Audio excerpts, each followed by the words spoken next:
Bienvenida a Vademecum Literario, el podcast semanal en el que Marta Canino, tu doctora literaria de confianza, te prescribe los libros que necesitas para sentirte mejor. Hola, soy yo, Marta Canino, médica de familia, centrada en la atención al mayor con más de 8 años de experiencia como médico y también escritora. Cada lunes me pongo delante del micrófono para recitarte literatura. Me encantan mi profesión y los libros y por eso estoy aquí para hablarte de ambas pasiones desde las hermosas tierras canarias. Pues bienvenidos a todos a Vademecum Literario, a un nuevo episodio, esta vez muy bien acompañada por el escritor Daniel Silva Cortés, que también ya llamado en redes Sabatos, con Z y dos T, que me corrija si me equivoco. Sí. Sí. Y bueno, aquí empezamos en el podcast a hablar en su día de ficción médica, si bien nos hemos movido ya un poco más a la literatura en general y en concreto también a la contemporánea. Sin embargo, Daniel se dedica sobre todo a escribir fantasía, es amante de Becker y Espronceda, por lo que he leído, Sí. y ha estudiado también diseño y producción editorial y filología hispánica por la UNED, esta segunda, ¿no? Bueno, cuéntanos un poquito sobre ti, Daniel, lo que tú quieras, tu trayectoria hasta el mundo del escritor. Pues, a ver, cómo te digo. A mí me gustaban mucho los libros de pesadilla cuando era pequeño. ¿No recuerdas, verdad? Sí, Estos de... los tenían, pequeños. si querés, como de Mm, suspense y tenían un final impactante, como un giro así argumental al final. mm, Me gustaban mucho y justo también se mezcló que cuando tenía como 11 años jugué un videojuego que se llama Final Fantasy IX, ujú, que es de rol y todo eso, y digo, hostia, yo quiero hacer cosas así. Y le empecé a enseñar a mis maestros de lengua y tal, oye, pues mira, estoy haciendo cosillas, tal. Y con 15 años escribí la primera novela, no la que publiqué, yo publiqué 15 años más tarde, precisamente por inseguridades, por ser una persona introvertida, por todas esas cosas que tú también conoces. mm. Y mi primer libro, pues eso fue, se llamaba Zinc el Cazador y era literatura medieval, rollo El Señor de los Anillos. Pero el primero que publiqué es el que tú tienes ahora mismo en las manos, que es Ah, El Gorrión Blanco, precisamente el Gorrión Blanco. y que, bueno, ha cosechado cierto éxito. Un éxito relativo, pero estoy bastante contento. Sí, yo creo que es un éxito bien, bien merecido porque yo me lo leí hace poquito este fin de semana. Y bueno, obviamente pues no era lo primero que leía tuyo, no sabía cómo sería y me sorprendió sobre todo la profundidad psicológica del protagonista y bueno, y todo el mundo que se crea en torno a él a lo largo de la novela, ¿no? Me parece impactante en el sentido positivo de la palabra. ¿Llegaste a empatizar con el personaje? Empaticé con él y con Ah, otro personaje que sale más adelante que no quiero desvelar cuál es. entiendo, Quizás entiendo. más con el segundo, ¿no? Por mi forma de decir. Pero con los dos, porque al final no deja de ser un personaje con luces y sombras, ¿no? Que se enfrenta a grandes retos. Es que el primer capítulo está hecho para que el personaje sea difícil de aceptar, para que sea, Mm, mm, que choque, digamos, que choca al porque principio. este hombre no merece, o sea, que tiene este tío. Sí, Pero puede pues lo ser, interesante es la evolución que va teniendo cada capítulo. claro. Y a medida que comprendes más su dolor, por decirlo así, Sí. empatizas más, porque al final nadie es 100%, no sé, bueno o 100% malo o 100% positivo, lo contrario, ¿no? Es que en la fantasía Es oscura, bastante realista. en la fantasía oscura, que ese es el, digamos, el género que define más esta obra, los personajes tienen muchos matices psicológicos, son personajes bastante grises, suele ser. Ujú, Por ejemplo, Neil Gaiman, toda esta gente, bueno, Neil Gaiman ahora está de moda por no precisamente su literatura, pero esos personajes que hacían de, digamos, con unos grises que al final le da mucha profundidad, también tiene más verosimilitud el hecho de que sea un personaje gris, porque también es más fácil que todos nos identificamos con él, ¿no? Entonces, pues, tanto Víctor como Sofía, como Dante, que son los tres humanos que salen en esa historia, pues tienen sus matices. Ujú. Y el Cuervo Negro, porque no sé si ya, ese no te lo has leído todavía, ¿verdad? Vale, ese no, pero lo conseguiré. Sí. Vale, vale, porque es que es una biología. Entonces, Mm, como te habrás falta dado esa cuenta, parte. Sí. como te habrás dado cuenta, se puede disfrutar individualmente. No, sí que habrá algunas cosas que digas, bueno, quizás se me escapa aquí un poquito algo, pero es que claro, es una biología. Y Mm, la otra historia cuenta precisamente, es como si fuera un yin yang literario, cuenta la historia de Sofía, la misma vivencia, pero desde su punto de vista, ujú. con su guía espiritual, propio, etcétera, de su propia historia. Entonces, Sí, te has aproximado a esta historia por una parte solo, por el blanco, es como si fuera el yin y el yang. y Y, falta la y otra es que el mitad. blanco, y es que el blanco, claro, el blanco es la más, es la más conocida. Además, la primera, Ujú, el gorrión blanco, porque claro, luego hay algunas cosas que en el cuervo ya no te sorprenden tanto porque es, es el punto de vista de Sofía. ujú, Pero aún así, pues casualmente tiene más reseñas yo creo que quizá por la portada que he elegido y Laura H. Rubin, la que negocié ujú, con ella, del cuervo, es que quizás tiene más aceptación. Pero tiene más reseñas, por ejemplo, el cuervo negro que el gorrión, concretamente dos más ujú. actualmente. Entonces también es un libro que gusta mucho y muchísima gente se ha leído El Cuervo y no sabe que existe el Gorrión Blanco. Vale. Pero bueno, como se pueden leer independientemente, ¿no? Sí, sí, claro. Lo que sí creo que es interesante es que aunque sea en este podcast, pues que la gente sepa que existen dos caras de la moneda, ¿no? Sí, Que es una biología y que si les ha gustado una parte o la otra, siempre pueden avanzar, ¿no? exactamente. Mm, mm. A ver, ¿qué te iba a preguntar? ¿Qué te motiva a escribir? Ah, bueno, ya lo contestaste, la fantasía, un poco tu inspiración, ¿no? De infancia y juventud. Sí, pero esa es mi inspiración, digamos, intelectual. Por otra parte, lo que me impulsa a escribir es lo que nos impulsa a todos. Mm, mm. Dolores, emociones, sentimientos. Exacto. El deseo de transmitir ciertas sensaciones, sí, cierto dolor en este caso, evidentemente. En el Mm, caso del mm. gorrión blanco es dolor que yo he sentido media vida porque, pues, yo tengo TLP diagnosticado. Entonces, ¿sabes lo que es, verdad? Sí, sí, sé lo que es por las siglas, Entonces, sí. pues, Si quieres que lo aclare, sí, no sí, no hace importa, falta. porque si estamos aquí, aquí no hay nada de... TLP, trastorno límite, ¿te refieres?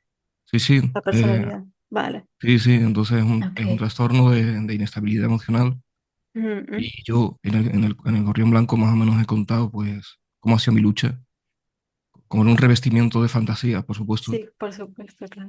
pero cómo ha sido mi lucha por esa liberación hacia una vida normal y sana. Mm, mm. Pues eso a mis ojos pues le da mucho más valor todavía al texto. Es que yo lo leía y decía yo, es que parece que va a salir de la página. Es tan Es real, ¿no? realista. Las emociones. Es que parece, Mm. mucha gente me dice, bueno, esto es fantasía, pero no está hablando sobre fantasía. Pero no es Es, exactamente, sí. es una metáfora Mm, fantástica, mm. vamos a decirlo. Efectivamente, sí.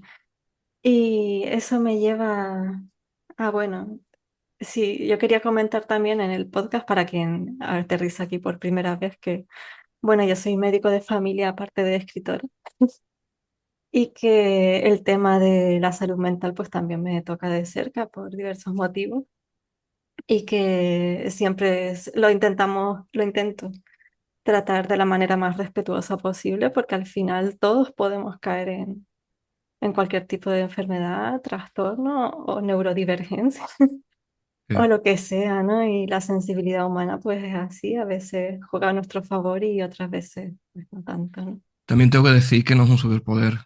La neurodivergencia, que No, claro, es una ha- variación. hay gente que se pone como si fuera wow, como si fuera una aura de preciosidad o que te hace más especial y lo cierto es que no, simplemente es una condición Claro. eh, cerebral. No Sí, funciona exactamente de la forma normal, pero, pero han existido las personas así toda la vida. claro. Decir, bueno, pues este hombre tiene tal, o esta persona tiene una tendencia a esto, tiene no sé en Sí, cuánto. o el autismo, o lo que sea, no es nuevo, Sí, ¿no? Lo claro, único que claro. ahora es más visible, quizá, o más diagnosticado también por la sensibilidad de Sí, los sí. sanitarios Por y suerte de la gente. no, pues, no nos encierran con camisas de fuerza, ya tenemos solución algunos. Todo eso está bien. Sí, claro La que mayoría, de sí. hecho, la mayoría tenemos solución. Claro que sí, claro que sí. Y siempre, pues eso, tenerlo en mente en el sentido de echar un cable también a quien lo necesite y la medida de las posibilidades de cada uno. Esa es la última intencional que tengo de escribir. La intencionalidad es para ayudar a personas que están así también. Ujú, Entonces, esto es una... Todos, o sea, a nosotros no nos educan emocionalmente, mm, eh, improvisamos toda la vida porque no tenemos ni idea de qué hacer. Entonces, pues, ese caos que tiene Dante en el primer capítulo, que se llama Rojo, pues simboliza, ¿no? Pues todo el caos que nosotros tenemos algunas veces, que podemos llegar a estar encerrados y estar ensimismados nosotros mismos, mm. que no nos damos cuenta de lo que hay alrededor. En este caso, como por ejemplo Víctor, Sofía, que ya pues, tampoco voy a decir nada, pero es una No, metáfora todavía más profunda, vale, yo ok. creo que de la realidad. Pero sí, Ujú. sí, te aíslas tanto que realmente no ves, te vuelves una persona ciega. Sí, Y no por, y no por, no es voluntario, o sea, no es, exactamente, mm, simplemente ocurre. es parte del proceso, sí. Sí, sí. Mm, mm. Vale. Pues bueno, ¿tienes algún tipo de rutina barra disciplina para escribir o escribes un poco según te va, no Ujú. sé, fluyendo, por decirlo así? Pues yo soy escritor de esto, ¿cómo le llaman? De mapa. De mapa. Ujú, Yo la brújula la utilizo simplemente para improvisar dentro del mapa que ya tengo mentalmente hecho. Entonces, cuando yo voy a escribir una historia, normalmente ya la tengo en la cabeza desde hace años, madurando, pensándola y estructurándola, tomando apuntes, etcétera. Y cuando yo ya conozco bien la historia, entonces digo, vale, ahora es el momento de volcarla. Hay gente, hay escritores, mi paisano es Luis Landero, por ejemplo, que ujú, va un paso más allá de esto que te digo, que es que Luis Landero se conoce que algunas de sus novelas las ha escrito enteras y luego ha dicho, bueno, ya sé cómo es la historia perfectamente. Rompe el escrito y dice, bueno, ahora lo voy a escribir otra vez de nuevo, de cero, porque ya sé toda ujú. la historia y ahora la podré contar mejor. Entonces, yo no llego a ese límite, pero sí que yo no improviso. Yo tengo en mente lo que quiero escribir y luego ya, para darle más frescura al relato, y eso sí que me permito Sí, oasis de improvisación. Pero sí. normalmente yo ya sé lo que tengo que escribir. Ujú. Sí, eso lo puedo comprender bastante en el sentido de que yo hago lo mismo. Tengo que leer algo tuyo, Básicamente, es tengo que leer algo tuyo, bastante ahora me siento, muy mapa también. claro. No, Sí. y si eres médico, pues es que es el método cartesano. Es más estructurado, ¿verdad? Es que la improvisación no... Son muy de ciencia. Claro, claro, sí, sí, es normal. Ujú. Bueno, y hablamos de ya de dos libros tuyos, aparte de estos dos, creo que tienes un tercero publicado, ¿no? Sí, Leyendas, puede ser. Sí. sí, sí. Publicó una de leyendas a finales de octubre del año pasado. Tiene los 5 meses de vida. Y pues es como rollo Becker. Son 7 leyendas, Ujú, pero pues este libro lo he destinado más a esto, a por aquí, a Extremadura, porque pues son leyendas que, bueno, tengo cierta inspiración en ciertas cosillas que sí son reales, pero son leyendas, ¿vale? Yo soy escritor de ficción, entonces ujú, tampoco... Y esto pues ha gustado mucho por aquí cerquita. Apenas he podido promocionarlo todavía porque pues está muy liado con trabajos y esas cosas, otras ujú. Otras cosas. historias extraliterarias que todos tenemos, como es Mm, normal, la vida sí, normal, la vida sí. real. Pero sí, ha gustado bastante y se han vendido por encima de lo que yo pensaba. Sí. Mm, Se vendieron más de 300 ejemplares en el primer mes, sin promoción. Pero claro, pues yo qué sé, son historias más fáciles de consumir, no es algo tan profundo como El Gorrión, que aunque no sea un texto denso, mm. no todo el mundo se va a acercar al Gorrión Blanco con la Hola. misma curiosidad que se puede acercar a escuchar una leyenda, porque las leyendas pues son cuentitos que nos gustan a todo el Mm, mundo, que eso es algo mucho más popular. Entonces, pues sí, son siete leyendas al estilo Becker. Decías antes que también mi inspiración era Espronceda. Yo es que, claro, Espronceda también es otro paisano mío, fue otro paisano mío de aquí del Almendralejo, y el TFG en la filología hispánica lo hice suyo, lo hice de este hombre, que casualmente te confieso a modo de escritor ya que me desencanté un poco y eso nos pasa por mitificar también a los escritores y a las obras y todo eso, ¿no? Espronceda también tenía unas sombras interesantes. Y, ujú. y yo creo que Becker quizás era una figura más, digamos, más luminosa. Y aún así, Becker, antes de morir, mandó a, a quemar muchísimas pertenencias, muchísimos escritos suyos. O sea, que es que realmente aquí que nadie es un santo. No, claro. Vete tú a saber lo que no habría escrito ahí. Pero bueno, literariamente sí que son ellos dos mi mayor Mm, inspiración. Y un poquito Stephen King también, la verdad. bueno, está bien. Para esas leyendas, sí, sí, porque suspense. Sí. Sí, es Es suspense. lo que te decía sobre los libros de pesadilla. Eso es lo más cercano que yo he escrito a los libros de pesadilla.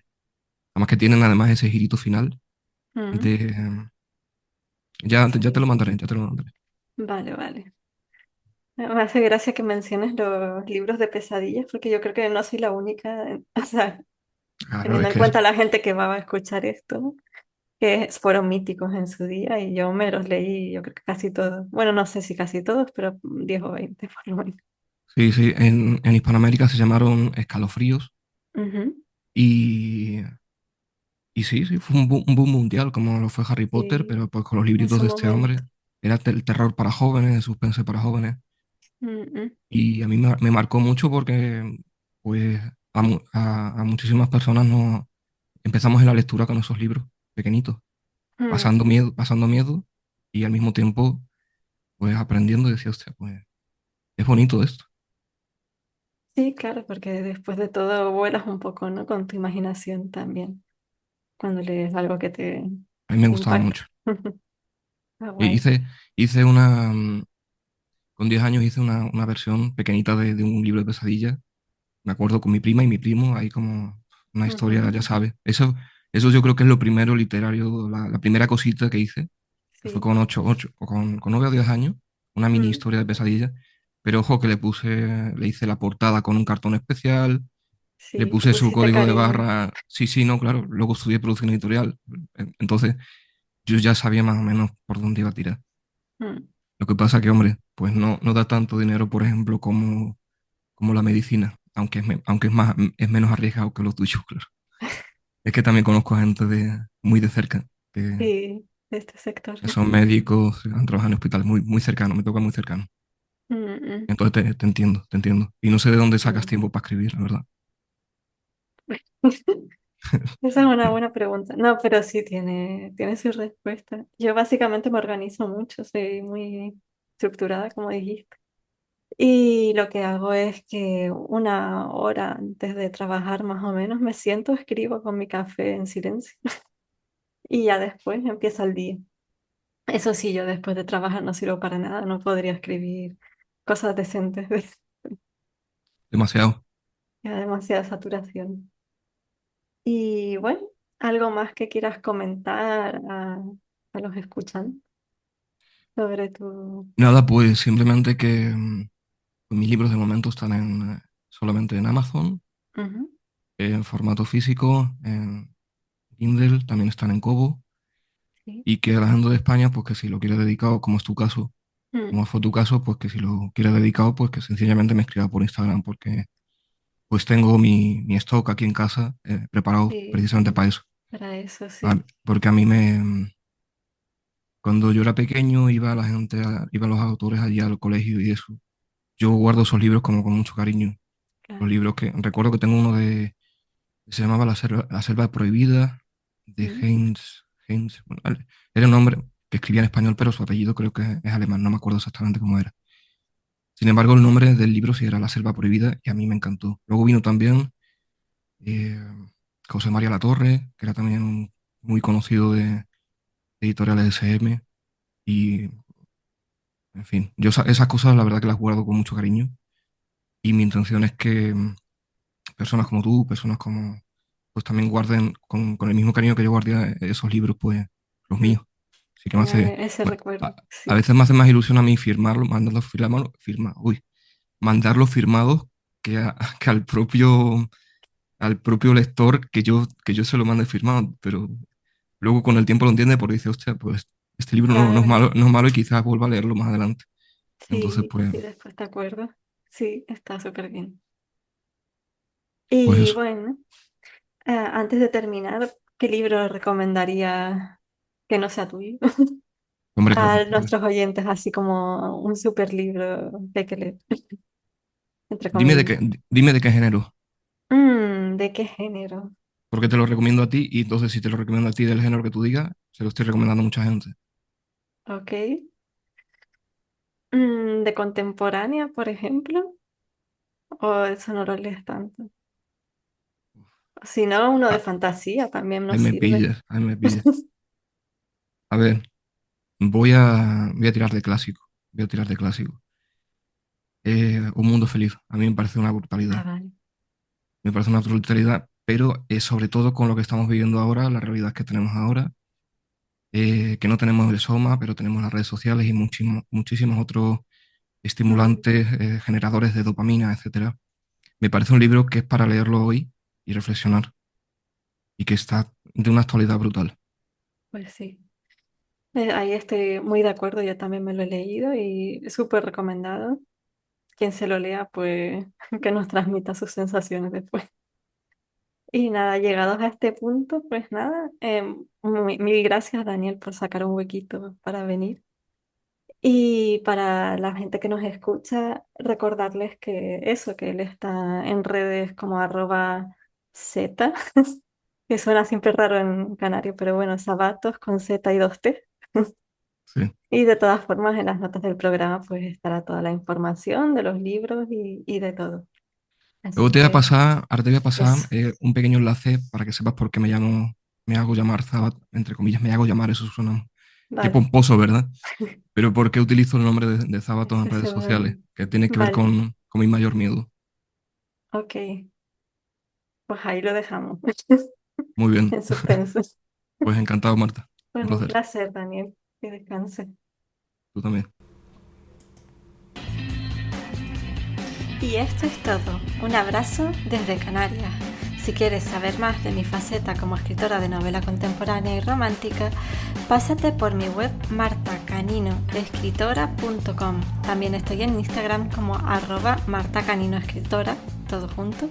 Y si te ha gustado, no olvides dejar tu valoración o comentario en iVoox o Spotify. Cualquier duda o aclaración respecto a los datos que he comentado en este episodio, visita el blog o las notas del programa. Hasta la próxima semana.